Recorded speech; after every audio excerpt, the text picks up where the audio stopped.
you know? Well, that is, people take neutral stance, especially in the red-blue war. Nobody wants to be out there talking about politics, and now even that's a problem.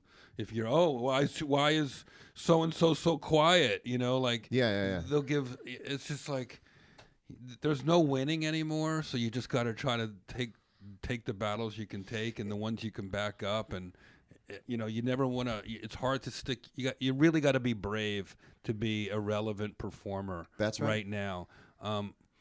That's why when I noticed you're going all over the world, I go, you're going to Japan and Europe and all over America is what I spotted. And I know you were just in South America. I notice when I travel overseas, the audiences are super curious what Americans think about what's going on in America. Yeah.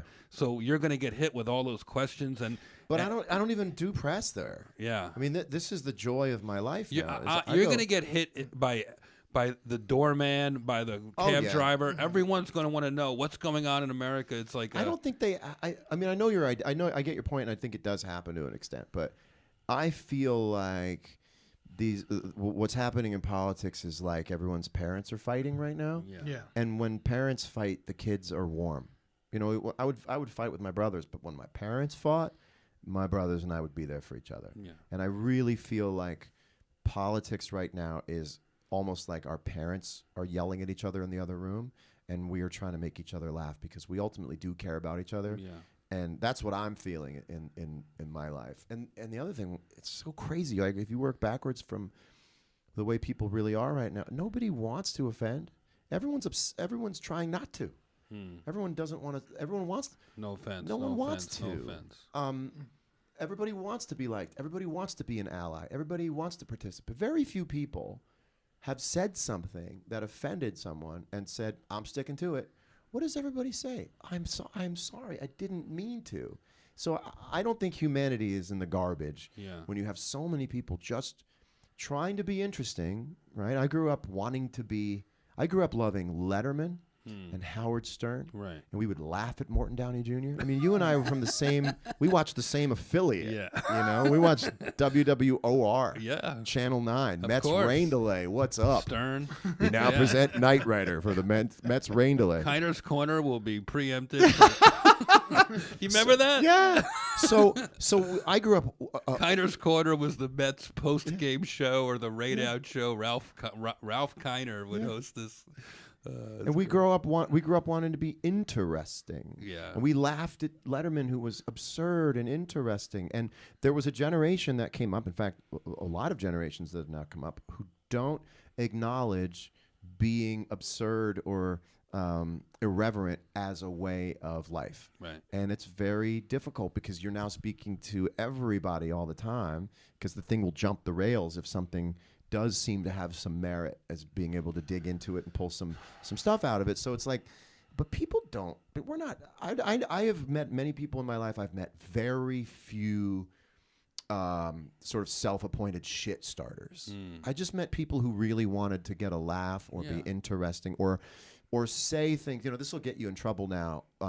You're not allowed to say to acknowledge the existence of two opposing but coexisting thoughts. I find that very difficult because that's where most things lie. No one's listening and talking back and communicating in that way. Yeah, you wouldn't be allowed to say right now that there's something about "Rock with You" by Michael Jackson. There's something in the beat that you want to copy for your next record. Right. Yeah. You wouldn't be able to say if somebody would say, "Hey, all of that's verboten," and you go, "Well, I don't want you to think that so I'm just not going to say any of it." Right. So there's all these things that start getting grayed out. You're not allowed to go into them. It's a very strange time, but I always look at like precarious. They don't mean to. Everybody doesn't. Everybody. You name checked Thriller before, and I was glad you did because this is part of us. We can't pretend the past doesn't exist, and we need to be nicer to each other and a little more tolerant of slips of the tongue.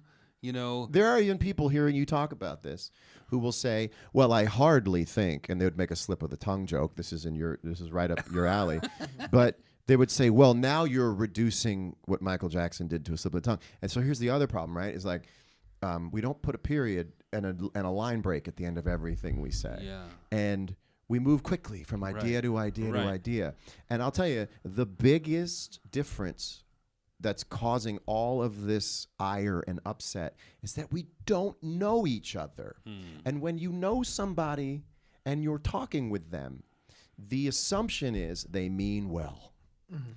You think of how many hundreds of things your friends say to you all the time that you just pour right over, you just drive right over the pothole because you know that's just so and so. He does that. So or I know what he means. We fill in the blanks for each other, right?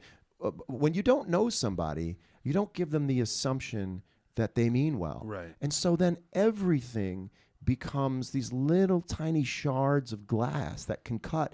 Then what I think is even worse than people getting offended is constant disclaimers.